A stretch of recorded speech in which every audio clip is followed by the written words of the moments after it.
we welcome you all to another session of Career Conversations. So today we have Mr.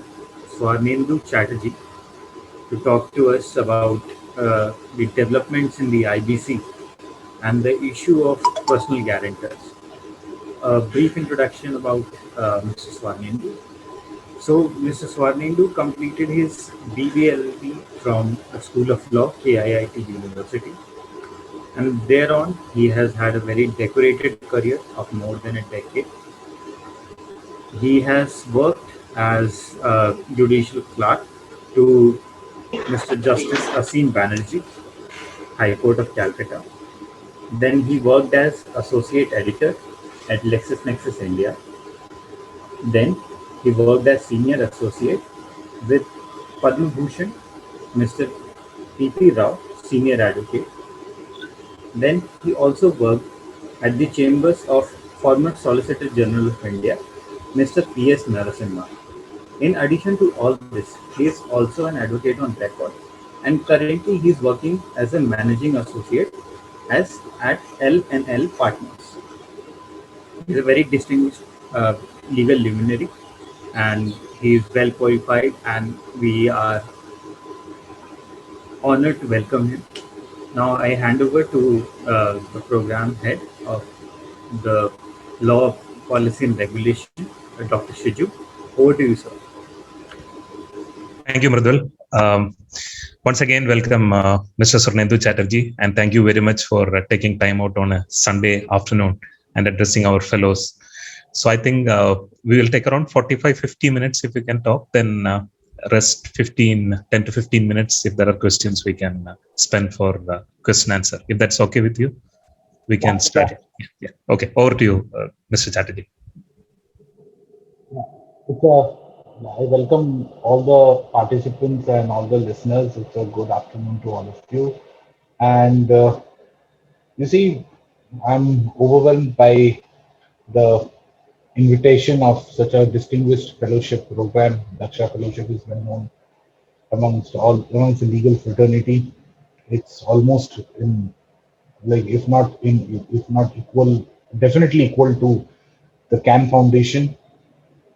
And I'm really honored to be giving a lecture to all the bright young students who will be tomorrow's future in India in the field of litigation. Now, talking about Insolvency and Bankruptcy Code, you see, Insolvency and Bankruptcy Code is pretty dynamic right now because it's only 5 years since its enactment in 2016. Not even 5 years. It came in the month of December as such, and then it's ever changing. Like 2016, then 2018 there was a change, 2019 there was a change, 2020 there was change, and in this pandemic times also there was change. There were major changes in the Insolvency and Bankruptcy Code and also in the CIRP regulations. Like for 1 year the code was suspended from 24th of March 2020 to 24th of March 2021. No defaults were being triggered under IBC within the frauds which were like the amounts which were lying with the corporate debtors. No CIRP could have been triggered during this period. So you see, the IBC has been ever changing, and IBC is a very dynamic kind of a code, and it's ever changing, as I have mentioned to you. Now, the question remains of the latest development of the personal guarantors. Now, when IBC came into force, everybody, including the people, including us lawyers, we thought, what about the guarantees? Because today, if I'm a director of a company, I'll just give a brief background of what we are talking about, where we are coming from. Let's say a company A. A company A is defaulting on its payment to an operational creditor or defaulting to its creditor, secured creditor, let's say bank or an NBFC or a credit house on the term loan or on any loan, let's say. Now, what is the recourse under IBC? You go for a financial creditor, you go under Section 7, and for an operational creditor, you give a demand notice under Section 8, and then you proceed under Section 9 That's part two of the Insolvency and Bankruptcy Code. The part three of the Insolvency Bankruptcy Code was not operational since 2016. It only came into force only in 2019. I'll give you the notification date. The notification date was it came into effect on 15th of November 2019, and that notification was impugned before the Supreme Court, on which this judgment Lalit Kumar Jain was pronounced recently in the month of May. Now, the question is, why do we need personal guarantors to be embroiled in this kind of litigation? And why do we make them liable? Because you see, today a director of a company can, on his personal guarantee, can seek loans on behalf of the company. The company defaults, and when this part three wasn't there, the director walked away free, and the personal guarantee was not being enforced, and the liquidation estate now you need to understand the operation of the code. Now, when a CIRP is triggered, very happy. Client is very happy. CIRP has been triggered. He will get his money back. No, he will not. It's not a DRT proceeding. It's not under SURFACI that it's a DRT proceeding. You will get the entire money back. There is a haircut principle which takes place over here. In the haircut principle, the committee of creditors have their own share. So if I have given a loan of 100 rupees and along with interest, it is around 500 rupees today, it may be possible I get only 150 rupees or 200 rupees under the haircut rule. I won't get even if I have triggered the cake, even if I have made the entire cake and put it in the oven, when it comes out, I might not have the entire share of it. So this is how it used to work. Now also the chances have gone up. You see, I have been involved in cases where there were big companies at one point of time, media giants or cassette giants. Now when CIRP is triggered, an IRP or RP is appointed, or liquidator is ultimately goes into liquidation, if at all, there is a forensic audit. Forensic audit means what? Forensic audit means every asset will be valued, every pricing would be traced. And there are options in the IBC, like section 43, section 65, 66, where you can prefer applications for undervalued transactions. But those are long drawn processes. Now, for example, like for operational creditors, mostly operational creditors end up getting nothing, zero. After Swiss Ribbon's judgment, Swiss Ribbons had upheld the code. We need to trace the history of it. Swiss Ribbons was the first judgment which upheld the constitutional validity of the code. It upheld the classification between OCs and the FCs, operational creditors and the financial creditors. Like today, the question would be then, what was the necessity of the financial credit of the personal guarantors to be included? Now, when this notification was published and part 3 was enforced on 15th of November 2019, there were several challenges to it in different high courts of the country. Then this Lalit Kumar Jain, he moved to the Supreme Court. The Supreme Court, then on issuance of notice, they stayed every proceeding before all other high courts, and then they asked the central government, should we exercise our powers under Article 139A and get those cases transferred? Then they did what? They had eventually stayed all the proceedings before high courts. Now they transferred all the proceedings before the high courts across India to the Supreme Court and started adjudicating. Now, let us go into the intricacies of what happened. Now, the administration announced in November 2019 that Part 3 of the code would take effect from December 1st, 2019. There had been number of varied and conflicting opinions with NCLTs before this announcement that this notification, as I conveyed, was challenged in multiple high courts, resulting in an unusual scenario. Eventually, in Lalit Kumar Jain versus Union of India, the Supreme Court moved all the matters to itself in order to prevent these divergent viewpoints and put to the subject to rest once and for all. Now, in Lalit Kumar Jain, the petitioner himself challenged the constitutional validity of 2019 rules the notification, basically 15/11/2019 notifications, primarily on the grounds that the central government exceeded its power conferred under Section 1 subclause 3 of the code by modifying the provisions of the code and making it selectively applicable to a category of persons which it was not authorized to do. Second, initiating proceedings against the corporate debtor as well as the personal guarantor to a corporate debtor would amount to double recovery, which is impermissible under the code.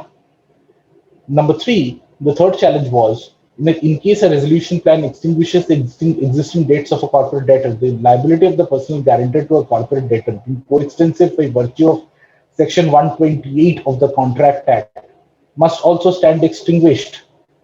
The Supreme Court, however, rejected the contentions of the petitioner, all the three contentions which I have spoken about, and upheld the 2019 rules entirely on the grounds the central government envisaged a stage-by-stage induction of the code, keeping in mind the object and purpose of the code, which is permissible in law. Second, where a debt is extinguished by operation of law, the liability of the personal guarantor subsists independent of the liability of the corporate debtor. The Supreme Court stated that the rules were aimed at strengthening the CIRP and that keeping in mind the intimate connection between the personal guarantors and the corporate debtors, allowing proceedings in separate forums in relation to the aforementioned parties, that is, the corporate debtor and the borrower or the creditor, could lead to uncertain outcomes and defeat the purpose of the court. The court ruled that notice was lawful and not in violation of law, and this notification was perfectly valid. It is thus crucial to follow the logic and reasoning behind the challenges as well as the court's decision. Now, the Supreme Court, while upholding this 2019 rules, we should understand now, after I've given the backdrop of this decision on and the particulars of the challenge and whatever this decision had upheld, now we get into that decision.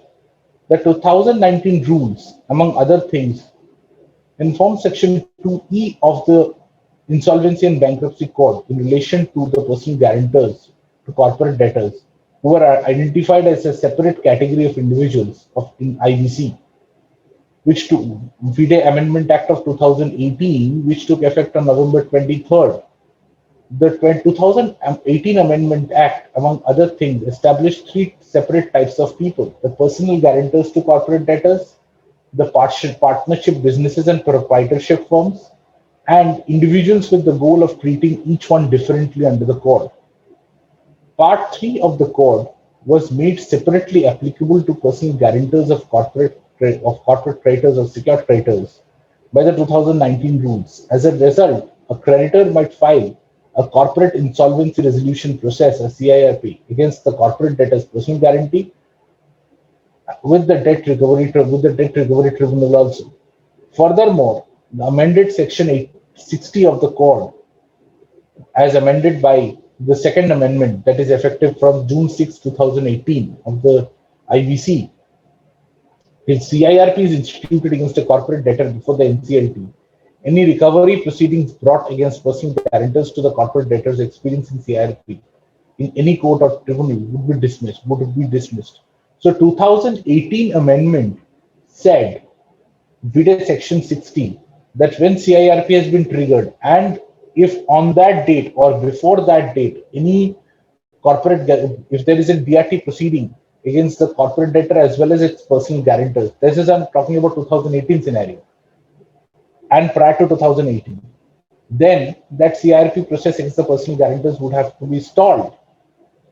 The challenges now, moving further, the challenges under the Lalit Kumar case largely centered on the fact that the state notification exceeded the government jurisdiction, that is, excessive delegation of powers or excessive or over delegation of powers exceeded the government's jurisdiction.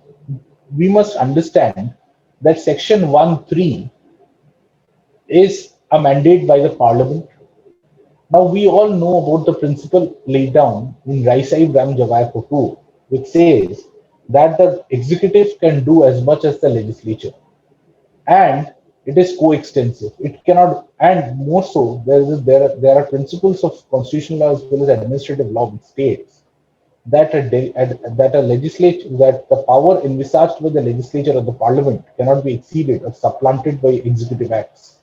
It cannot fill the void of the statute. So the Supreme Court was to decide whether these rules exceeded the government's, the executive's power to enact or to bring into force these rules, and whether bringing into force these rules was unconstitutional per se by selectively enforcing provisions of the Act.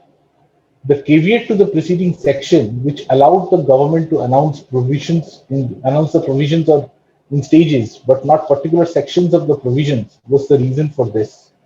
Various provisions may be communicated at different times according to the provision.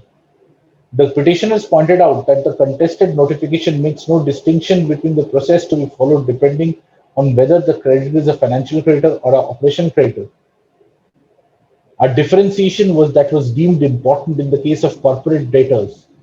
And finally, it stated that in Section 128 of the Indian Contract Act, the guarantor's obligation is always coextensive with the debtor, effectively violating the law of double whip and resulting in an unfair enrichment or an unjust enrichment of the creditor. Unjust enrichment is a concept which you get from Mafatlal's case, Mafatlal Industries, and Supreme Court had held in that case that in unjust enrichment just cannot be allowed. So they said that you cannot get the double-sided cake.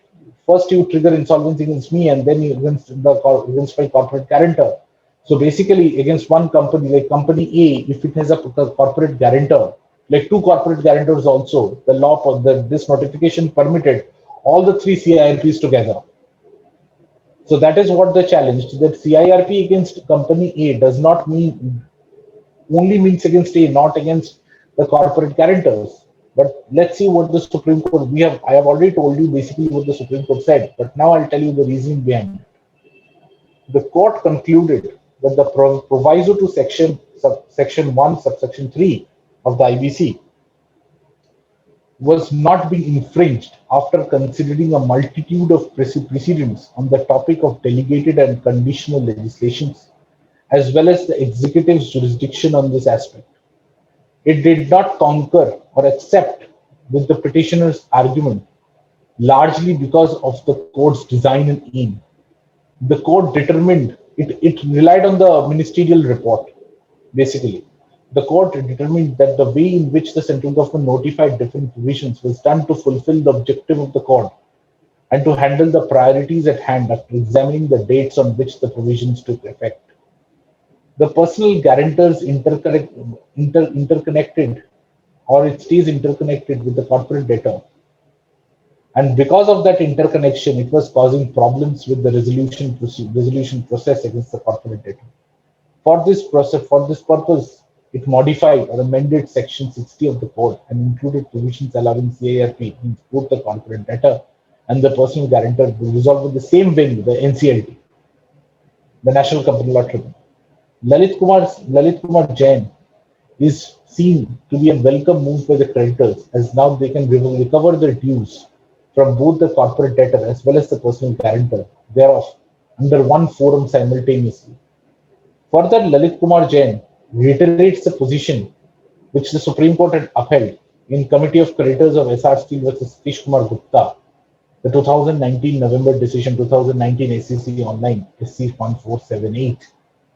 That upon completion of CIRP of a corporate debtor, the creditor who would otherwise be taking a haircut are entitled to separately proceed against the personal guarantor to the corporate debtor to recover the remainder of the amounts, assuming the resolution plan does not extinguish the guarantor's liability.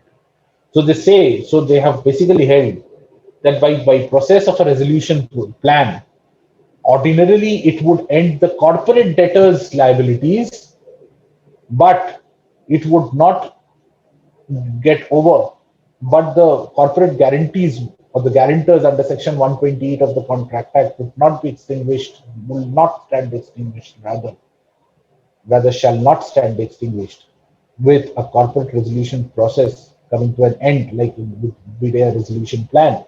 It stands separate. That's the intelligible differential. It stands separate. So therefore, however, the Supreme Court held that this implication which disincentivize individual personal guarantors from extending a guarantee to the corporate debtors. Part 3 of the court did not apply to personal guarantors of the corporate debtors until the 2019 rules were published, that until 15th of November 2000. The creditors could then seek relief from the civil courts under the Presidency Towns Insolvency Act 1909 or the Provincial Insolvency Act 1920, a civil suit enforcing contractual remedies, among and other specialized legislation such as Securitized SARFAESI Act 2002.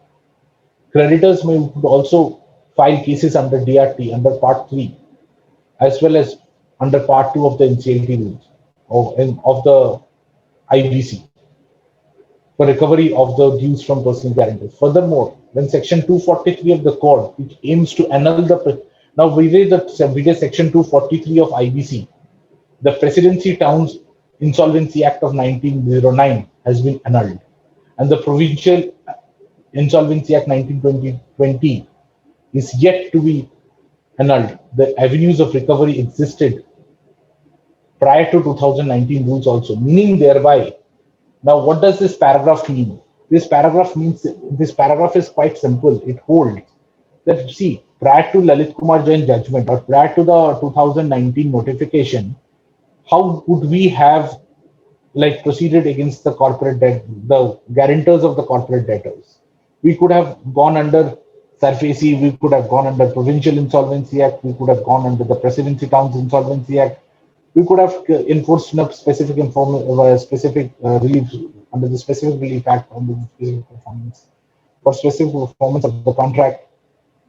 But now we all know how long civil suits go on in our country. But NCLT processes are time bound within 330 days normally. So we know that everybody wants a time bound process. Now that we are in a pandemic, we realize how time-bound process how not adhering to time-bound process can affect us. Now the non-urgent cases have been adjourned for over 1.5 years. We don't know when those cases will be taken up, and NCLT is also going on adjourning the cases because of the technical difficulties and glitches which it is facing. Of course, there's nothing taking the hard work away from them. You see, now the government realized that, okay, suppose with the example which I was giving to all of you, today I trigger CIRP against company A. I have dues of rupees 500, total dues including interest. Now the total assets of the company is valued to, let's say, 1,000 rupees. The forensic audit proves that the valuation of the company's assets is equal to 1,000 rupees. And apart from my 500 rupees, there are 20 other creditors who have their claims even 500, 600, 700, 200, 100. So the total valuation of the company is the valuation of the assets of the company is 1,000. But the total number of outstanding debts of the company to the creditors would somewhere be around, let's say, 10,000 crores, 10,000. Valuation of the company is 1,000. Valuation of the assets of the company is 1,000, but debts is 10. Outstanding debts or outstanding amount is around 10,000. So how do we go about it? 9,000 less, and the financial creditors take away the maximum amount of the cake. So OCs don't have anything. Now the government in its wisdom, and correctly so, thought that if they would enforce by extending this notification, by enforcing this part, then at least people who or the creditors who are left out or the creditors who get less, they can still have a process initiated under the corp, because ultimately the corporate guarantors guarantee that if the company fail, we are there. So for enforcing that promise, basically, it can be sued, and correctly so it should be sued, because ultimately, you see, when I have done cases where workmen are also affected. Now the workmen at the most obvious, they are mostly they are like office goers who don't want to get into any trouble, but ultimately someday they lose their jobs. Poor workmen are also there, uneducated labor class. They are admit they only know labor officer, IT tribunal and all, the industrial tribunal and all. They don't know anything about IBC. And there are remote areas in our country where IBC is not being practiced and as a regular method, as a regular subject. So what do we do about that? Labor courts cannot interfere because there is no such clarity because of the operation of Section 238 of the code. And when they submit their, suppose even if they are guided, they submit their claims under Form D or somebody or any other financial creditor or any other creditor under the respective forms as per CIRP regulations. They submit. But ultimately they give what? They get nothing. The company is closed, the directors walk away free, and their corporate guarantees remained untouched. And they would start with another. They would start with their money, restart afresh with their monies again. But these people would be left high and dry. Now the government could not have allowed that. They were getting away. They were getting away too easily. So therefore, this notification was brought so that the suits which were being the suits or the processes of law which were otherwise existing under different legislation like the Presidency Counts Insolvency Act, Provincial Insolvency Act, the SURFACI Act, or or let's say the Specific Relief Act, a more effective process can be there. And the same court, like there will be no conflicting decisions, like the NCLT will only decide the entire case. Now it will have a suitable ending to it because you see the COC will ultimately be almost the same. So ultimately the process throughout the forum, from the forum to the body to everything remains almost the same, and the creditors will also be the same. Therefore, they won't ultimately, who are the losers? The Supreme Court has to protect public money or the losers of the amount, because the kind of defrauding which is going which has been prevalent over the past decade needed to stop. So now the guarantors would be circumspect before extending their performance guarantees or the guarantees, corporate guarantees, because tomorrow if the company fails and there is a petition before the NCLT, their company can also go for a toss if they cannot live up to the challenge. Now, let us go on with this. Now, it was critical to establish the basic pillars of the code's operation and the regulatory body related professional agencies right from the start. Following that, the provisions relating to the code's operationalization with respect to entities such as corporations established under the Companies Act and other special laws became effective. The code's gradual implementation was a conscious choice to ensure that the code's objectives were met while keeping the priorities in mind. This is a repeated thing which I'm saying because you see, somebody might today say that the phase-wise implementation of Act is just like malafide intention, just to grab somebody by the neck. No, it's not. You have to implement law as per the scenario, when the scenario is conducive. So therefore, it was perfect. It was perfectly all right for the government to enforce this notification at that point of time in 2019. Section 2 of the code establishes the list of entities to whom the code applies. Under the previously unamended Section 2, personal guarantors to corporate debtors, partners of businesses, and other people were all bundled together under Section 2E.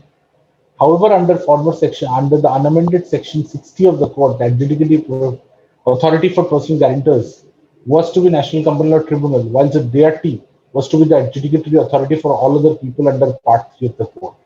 So previous to this notification, even the IBC specified that this corporate guarantors and all those people will go for a adjudicatory mechanism under the DRT. So it would have been like a conflicting judgment on the same issue by two different forums. Individuals, as I had said, the individuals were divided into three subcategories: personal guarantors, partnership firms, proprietorship firms, and other individuals. This was a strategic move in line with the recommendations of the working group on individual insolvency, highlighted the inextricable link between the personal guarantors and the corporate debtors. Now, as a result, what happened? The court determined that the interim notification does not constitute an improper and selective application of the court. It took into consideration the court's gradual adoption from its origin, as well as the fact the legislature's objective was never for the court to be applied uniformly. Now, if you read the ICICI versus Innovative Industries judgment, the Supreme Court has quoted the entire report of the working committee, what was relevant for that judgment. Now, if you read that report, you will get to see the reports of the interministerial committee, the report of the standing committee also. Now, they always favored selective implementation of the act as per the need. Otherwise, if you give a weapon, it might become a double-edged sword. Now, in contrast, there is adequate acknowledgement in the court by sections 2E, 5 subclause 22, 60 and section 60 and section 179 that personal guarantors, despite being a part of the larger group of individuals, were to be dealt differently in light of their intrinsic connection. Therefore, another issue which was dealt with in the judgment was the parallelism between the treatment of personal guarantors under the code and the rights of the guarantors under the Contract Act. Now, the two central legislations were to be interpreted. The question of judicial review. Now, how it was done, let us see that. A successful resolution procedure for a corporate debtor is identical with a successful resolution plan that extinguishes all or a portion of the debt. When the claims against the corporate debtor are extinguished, the same consideration is not given to a personal guarantor, as the creditor has all avenues to continue against the personal guarantor. Now, the Supreme Court relied on SBI versus V. Ramakrishnan, in which it dealt with the text of Section 31 of the Code, made the authorized resolution plan obligatory on the guarantor. The court correctly ruled that the acceptance of a resolution plan does not ipso facto release a personal guarantee from the obligation of the contract of guarantee, because the court's extinguishment of the corporate guarantor's obligation was the consequence of an involuntary procedure. That is, by operation of law and owing to liquidation or insolvency action, it could not discharge the surety of the duty arising from the independent contract. The Honorable Court dismissed all the transferred cases and petitions, and it ruled that the contested notification is legitimate and does not violate the code. Now, they also interpreted Section 133 of the Indian Contract Act that states that a surety is released from the obligation under a contract of guarantee if the terms of the contract are changed without the surety's consent. Now, in this case, the terms of the contract were not changing. The resolution plan was made obligatory and direct and not mandatory on the surety of the surety or the corporate guarantor. Now, in that context, it can be said that the decision of Lalit Kumar Jain and Section 60 of the Code, it is apparent that while simultaneous actions against the personal guarantor and the corporate guarantor are permissible, they must be brought before the same forum, that is the NCLT. The creditors cannot collect more than their entire claim of the amount. So there is another caveat. Suppose the claim is of 100 rupees in total. Now they cannot go on increasing. So the Insolvency Committee's report of February 2020 further emphasizes the need of allowing simultaneous recovery while guaranteeing that no creditor enriches oneself unfairly above the amount owed to them. Now, suppose any bank owes around, let's say, 10,000 rupees to has to recover 10,000 rupees. Now, by invocation of personal guarantees, it cannot seek to recover 11,000 rupees.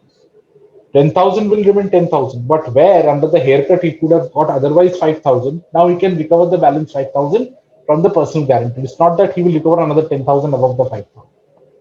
So, in pursuance to achieve the larger purpose of the court to revive the corporate entities, as noted by the Supreme Court in Lalit Kumar Jain, and the decision of NCLAT NCLT in Lalit Mishra versus Sharon Biomedicine, which is a 2018 decision, the right of the personal guarantor to recover the same amount of the corporate debtor ceases to exist upon invocation of guarantee by the creditor. Further, sections 133, 134, 135, and 140 of the Contract Act provide that a guarantor's responsibility, which is coextensive with the debtor, will be erased if the debtor's debt is likewise cancelled. However, in Lalit Kumar's case, Lalit Kumar Jain judgment, Supreme Court decided that if a corporate debtor's obligation is discharged by operation of law rather than a contractual arrangement, the guarantor's duty is not discharged. So therefore, the Supreme Court went further in from Swiss Ribbons, where it stated that the goal and the purpose of the court is to enable the resurrection of the corporate debtor and advised against the court as a mere recovery mechanism. Now, we cannot say that the code is not for recovery. It is definitely being used as a recovery mode. It's not running away from this fact. Now, there can be cases where CIRP is filed against both corporate debtor and the personal guarantor at the same time. The NCLT may first issue appropriate orders against the personal guarantor, allowing the corporate debtor to include its claim in the resolution plan of his new capacity as a creditor, exercising his right of subrogation. Now, Section 21(2) of the IBC also offers protection that in event a personal guarantor is the promoter, preventing a related party financial transaction in participating in the COC. Nevertheless, the NCLT might try to distinguish between personal guarantors who are promoters of the corporate debtor group or in a way linked to the firm's promoters and independent personal guarantors who have provided a guarantee from a business standpoint. Creating a separation like this would prohibit promoters which might have contributed to the corporate debtor's insolvency from benefiting from it, while motivating independent guarantors to keep giving it guarantees. So now, let us now see what ultimately it is sought to be achieved. Now, what the Supreme Court basically says is that by resolution, normally what people would say, see by section 133, 134, 135, and 140 of the Indian Contract Act, contract of guarantee under section 128 would get extinguished because you have said so in Committee of Creditors versus Satish Gupta and in Swiss Ribbons. But what the Supreme Court said here that that a resolution plan would take effect under section 30 and section 31 of the code. Now, this is by operation of law. By operation of law, the other creditor's claim is getting extinguished. But what about your contract? It's an independent contract. It's not to be interpreted as a contract, as a like coextensive thing. It's an independent contract which stands independent of the CIRP process. So what about it?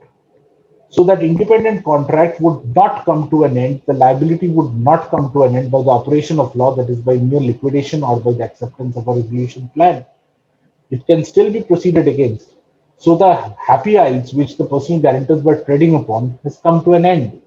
Because ultimately those people were walking away freely by giving crores of corporate guarantees by not being allowed to be sued because ultimately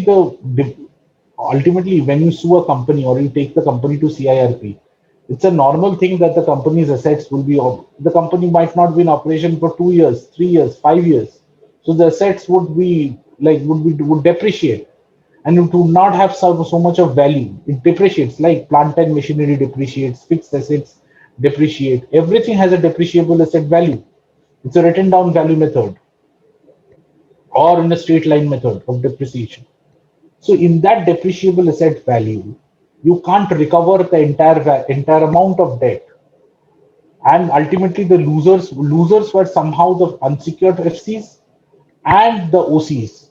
So to give them a sigh of relief and basically to give a purpose to the code itself, the Supreme Court upheld the notifications, upheld the intention of the government to allow the creditors to proceed against personal guarantors before the same forum, avoids duplicacy, avoids conflicting decisions, avoid a misinterpretation of law, and also it warns the corporate debtors and their personal guarantors that if you misfunction or if you violate the law, you can be taken to task. And also, on the other hand, it allows the creditors to breathe a sigh of relief that okay, even if the company's valuation of asset is much below to our claim, we are not going to lose because we can still sue the corporate guarantors of the firm or the company. So this is how, and it is not beyond the code envisaged that there can be selective implementation. It has been done before also. Now, if some of the provisions of Companies Act are also not enforced, so does that mean that the government cannot enforce today? It can definitely enforce. The legislature does give that power. So the executive did not go beyond the power which was delegated to them. It was coextensive with the legislative powers.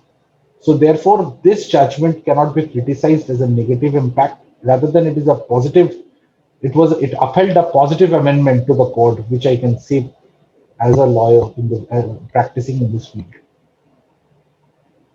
So therefore, this is all about the judgment at the court.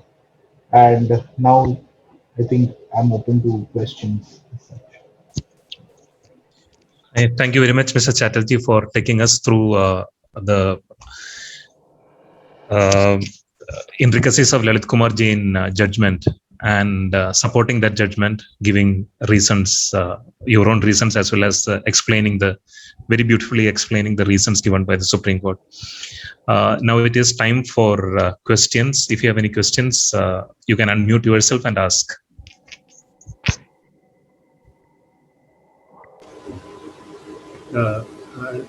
May I go ahead?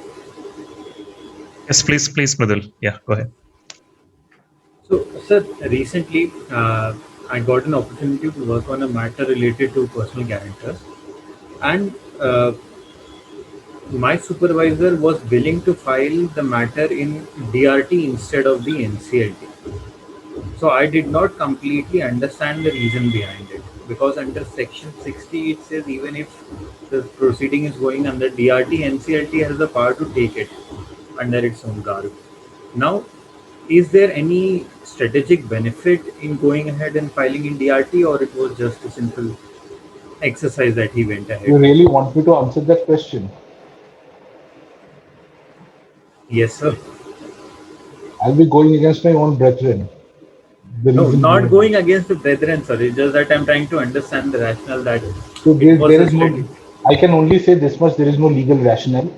If I was if I am the lawyer, I would rather prefer to go to one forum for all the cases, rather than different forums.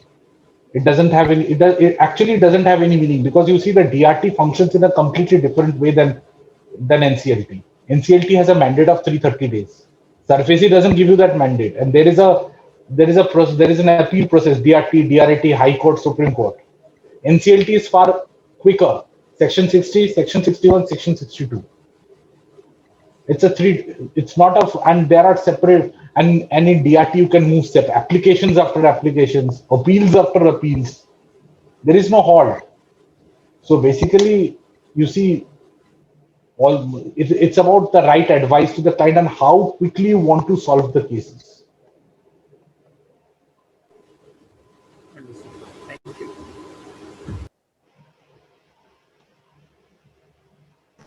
Yes, can I go ahead? Yeah, please, Tushar, go ahead. Yeah. So, sir, my question pertains to the recovery process. So, in case, where there is a case against a personal insolvency cases against the personal guarantor, there are two ways where the lenders can actually get their dues from. It's either the collateral which has been deposited or the assets. My question was, I wanted to actually understand if the assets are actually transferred to someone else. In that case, how does the process work?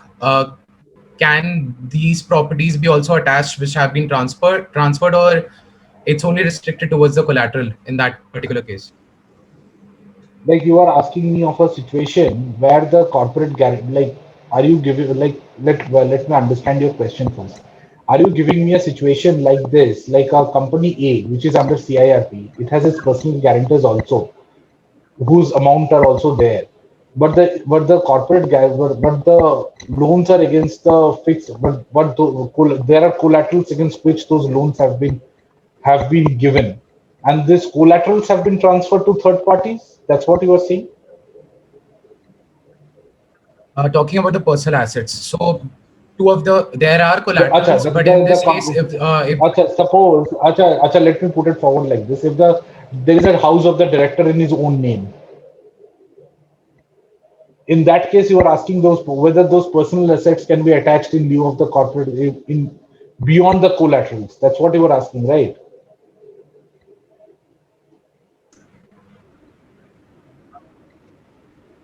Hello? Yes. So my question is, if those particular assets are transferred to someone else, assets can be attached. Yeah. But if these assets are actually transferred to someone else, See, the personal what assets of happens the in director, that case? but see, only the corporate, see, for example, I as a corporate guarantor extend a loan of 1 crore to your company. It's a corporate guarantee of 1 crore. So, and against that, there is a collateral. So that under that particular collateral can be enforced. Now, for that, if there is other three, how I have not attached my other properties as collateral to that. Now, those cannot be secured. Now, there RDDBFI and DRT would have been better. You see, it's a double-edged sword. You want a quicker resolution process, or this. Which cake do you want? Basically, if you go to DRT, whether the prime lending asset is being given or there is a secondary asset on the third category, you get a categorization of the assets. Here, it's the corporate guarantor has given you 1 crore in lieu of this asset A. So you enforce asset A. You cannot go beyond asset A. One. Next, if that particular asset against which the collateral is there, you cannot transfer.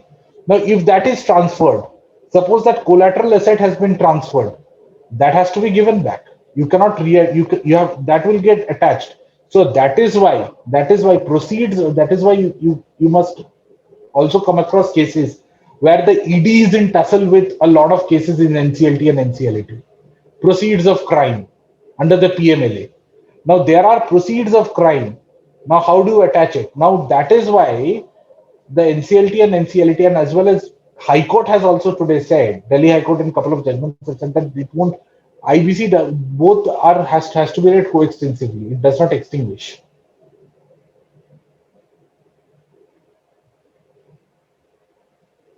Right, sir. Thank you so much.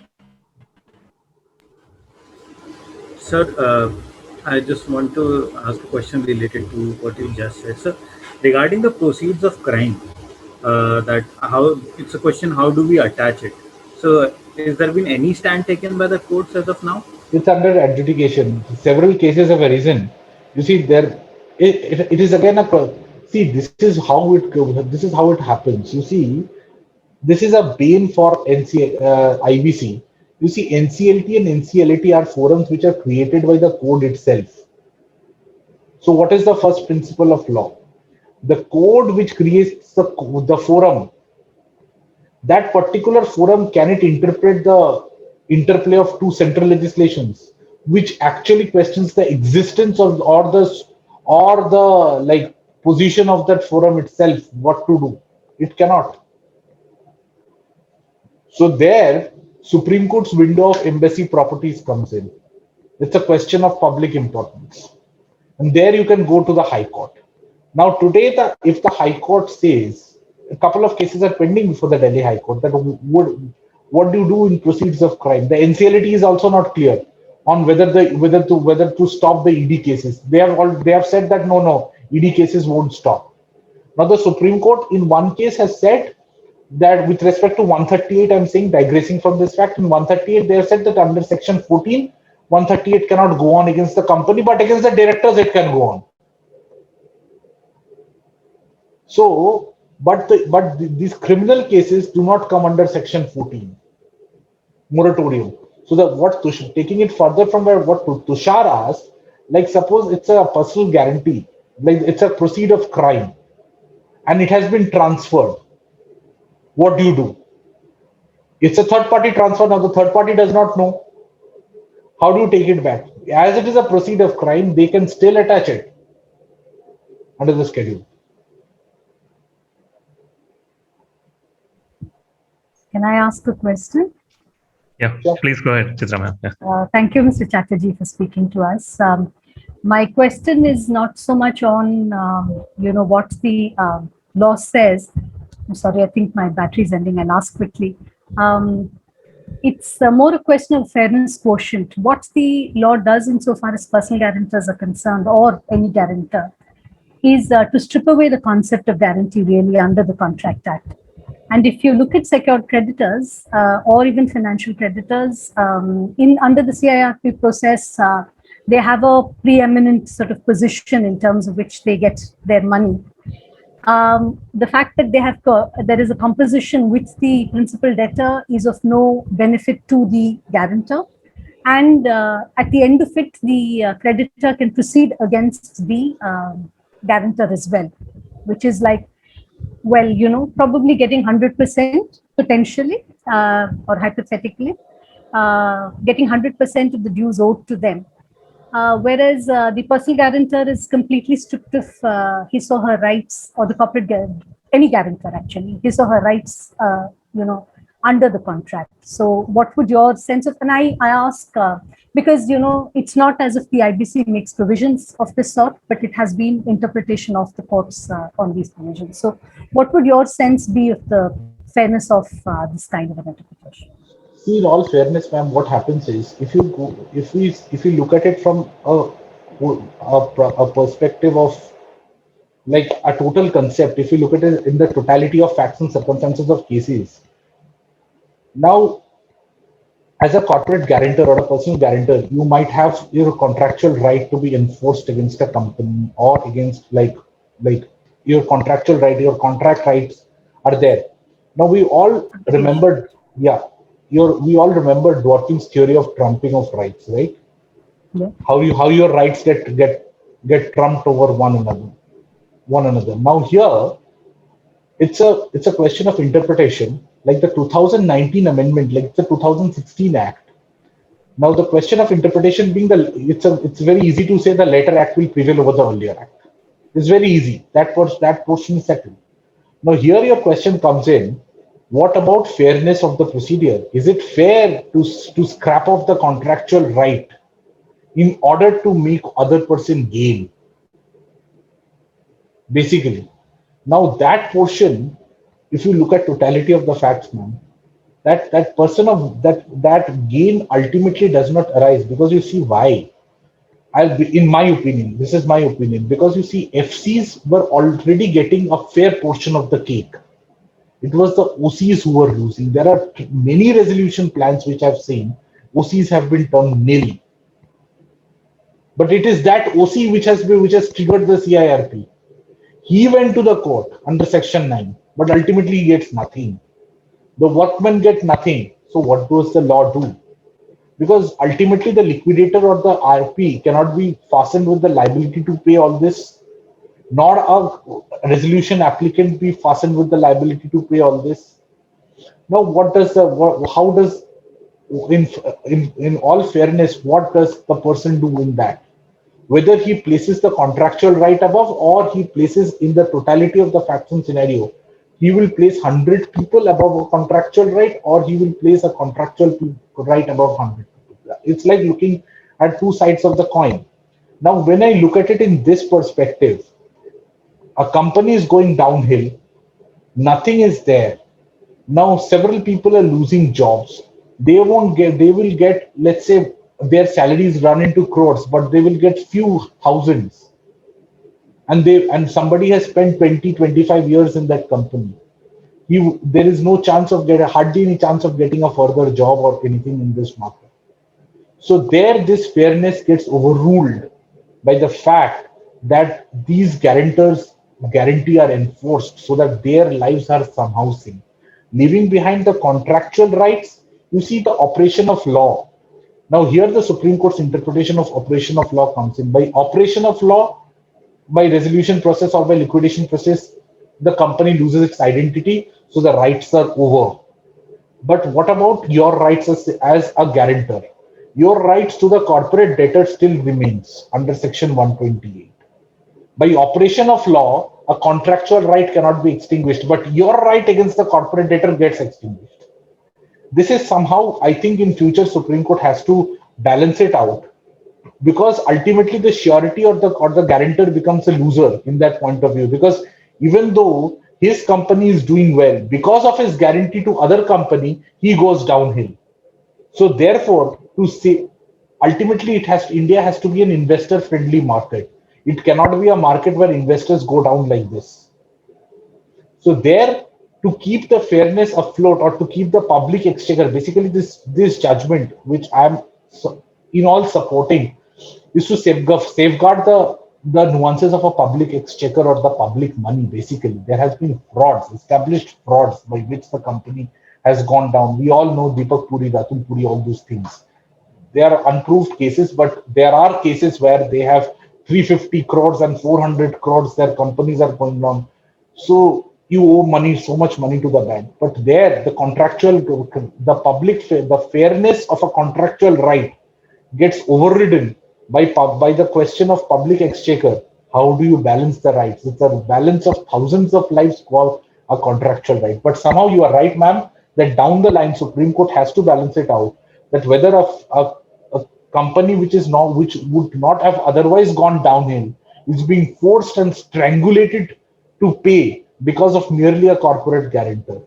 So there, the question which I first answered, whether an investigation or a proper trial should, or a summary trial, whatever, has to be conducted to see whether the corporate guarantors were actually a party to it and what happened to trigger the CIRP. Because people take advantage of CIRP and go out. This is where I come from. Thank you. Mr. Chatterjee, can we take one more question? I think Yes, Himeli sir. has raised. Yeah, Himeli, do you have a question? Yeah, it's very similar to, I completely agree with what Chitra ma'am said, because the objective of IBC includes within it availability of credit and encouraging entrepreneurship. And if you're stripping one party of all their rights, I think it's it's contradictory to the objectives of the code itself. So in the future, what do you think is going to be the remedy that the corporate guarantors will have, and what sort of strategic actions are they going to take? Consider before getting into any such agreement with any corporate body and providing any guarantee? What sort of protection will they envision or try to strategize as much? See, they will first of all strengthen, on a lighter note, they should strengthen their indemnity clause. I've seen horrendous drafting of indemnity clauses, which does not make any sense. So first of all, our lawyers should learn how to draft clauses. And this goes for everybody. Like, lawyers should learn how to draft to foresee a situation. Like, you see you see a contract of Apple as a company. You see American contracts, you see English contracts, how they draft their clauses. With simple language, they will engulf every possible scenario, basically. And look at our drafting. Our drafting is basically doing a comprehension. You do everything, but you leave out blanks. So that when we leave out spaces, so that it becomes more, the other party can take advantage of it and go to the court and bring out interpretation. Right. So here the objective of the code is to the objective of the code is also not recovery mechanism, pure recovery mechanism. Right? AP Transmission Corporation in 2017 said, Supreme Court said it is not a recovery mode, it's a resolution. But does it really mean so? It doesn't. What do we do? Section 8 says, you owe me 18 crores. So therefore, if you don't pay, I will trigger. So isn't it a recovery? It is definitely a recovery. So that is against the code. In the future, whether somebody is buying out the company or not, it's a different question altogether. Or it goes down to liquidation. Now here, the question, Himeli, is this. Now there are purposeful CIRPs. But the company itself wants to go under Section 10. Or they create a situation of Section 7. So that the director's liability is no more there. The company goes downhill. The workers and others suffer. The other creditors suffer. We don't suffer. This portion of we don't suffer was causing a menace to the society. There, the government and the courts saw it as like this. you see, you enforce a contractual right. Today, the other company who has given a guarantee, there is a corporate guarantee of, let's say, 10,000 crores against a company, but the valuation of asset is only 1,000 crore and the total debt is of 5,000 crore. So 1,000 crore won't be enough to see off 5,000 crores. So if that guarantee is enforced, then people will get some amount of money. Again, the public good who are the contractual right. Ultimately, under Indian scenario, everything goes under the realm of public law. There is nothing called private law as such when it comes down to interpretation. It is public rights, fundamental rights, which trumps over the private contractual rights.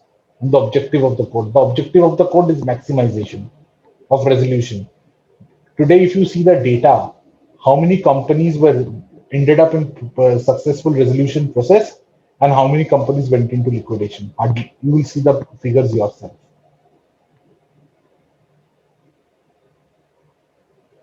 Thank you, sir. I think we have exceeded our time. Mr. Swarnendu Chatterjee, thank you very much for taking us through part 3 of IBC and the Lalit Kumar Jain case and explaining it so beautifully. Thank you very much for taking time out on a Sunday afternoon and spending time with our fellows. Thank you very much, sir.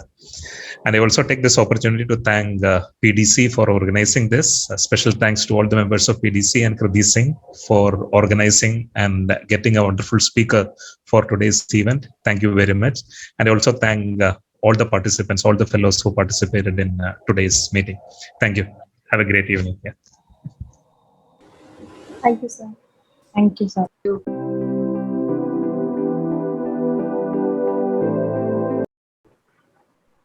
Thank you, sir.